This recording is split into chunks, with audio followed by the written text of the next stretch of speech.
What's up boys and girls, it's Wednesday the 10th of July, I'm your host Thomas Adams and this is the Games on News recap, and my voice may sound a little strange because I'm just getting over a cold. Our top story of the day should be no surprise, and I hope none of you missed it because Rockstar released a huge 5-minute gameplay trailer for the upcoming Grand Theft Auto 5.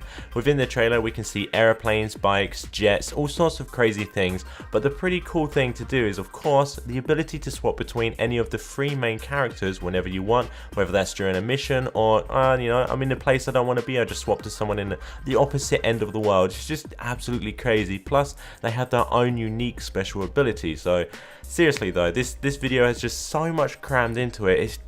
This game looks absolutely amazing and I cannot wait for it to come out on PC.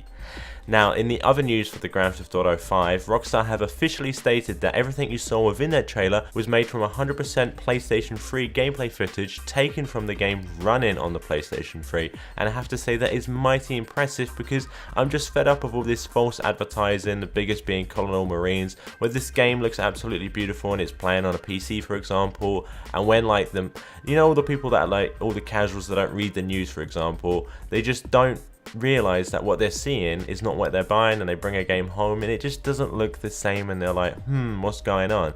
Anyhow, I love the fact that they're being absolutely honest. However, the only thing I do want to point out is this scene when the wall collapses, when it's hit by that truck. I doubt most, even modern, average end PCs would not be able to handle every wall being able to be destructible like that. So let's see how that works on a console.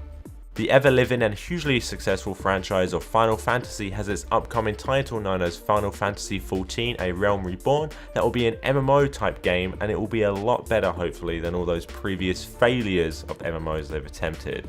However, the reason I'm mentioning this game is because FF14 will be releasing on PC, PS3 and PS4, but where is Xbox One? Well, just think Microsoft. To summarize what's going on, basically Final Fantasy XIV will be cross-platform, meaning if you're playing on a console, you can be playing alongside PC gamers and so forth, and hopefully this will also include the ability to play your main character on the PlayStation or on the PC, and you can swap between wherever you want. If you have friends, you can play on the PlayStation, and when you're at home, you can go back on your PC. But sadly, Microsoft, they say no cross-platform play on my Xbox One, so no. And this ultimately means it's another game, and we're forever seeing games just skipping the Xbox One just because they just can't get around these terms. With Payday 1 doing quite well and Payday 2 just around the corner, it's lovely to see a new video which is full of gameplay as well as a developer explaining what exactly we should expect in Payday 2 be released. Now, I personally never got the chance to play Payday, but I did hear good things about it, including those mega hidden secrets that are just so hard to complete. Now, there was a downside to this game, and that was of course the problems with the whole grindy aspects. Persistent unlocks in games is great. MMOs, they're needed, and other games they can work too, but in FPSs, Call of Duty does it well, but this game, it was just a bit too tedious to unlock the things that were pretty much mandatory to play at the hardest difficulties. But I don't know. I just hope that this multiplayer team-based FPS won't lose all of its players after a month or two because they've moved on to the next game, and this game will just look like a desert. Our last story of the day is a bit of a strange one. Yet again, we have Microsoft.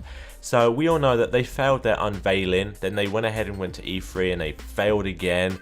And then they saved some face by reversing some of their failures, but they still continue to get burnt by some big indie devs and small devs who just say, we can't make our game on your console because you have these stupid policies. Now today Microsoft have stated that their Japanese release of the console might be quite difficult. They pretty much said that the Xbox One is a great fit for America because of all those silly sports shows and whatnot, and they even said that myself and fellow Europeans will also love the Xbox One because of its vast array of non-gaming centered features, but like they said, Japan really works differently. Now, I didn't go to business school, but if I had a business that was doing quite well and was selling worldwide, why would I make a product that would alienate like that part of the world? I don't understand. I don't understand. Why would you want to make something that would not sell as well because you're alienating them? It's Microsoft, so strange news. Remember that you can check out the latest news on www.gamezone.com. I have been your host Thomas Adams, and this has been the News Recap.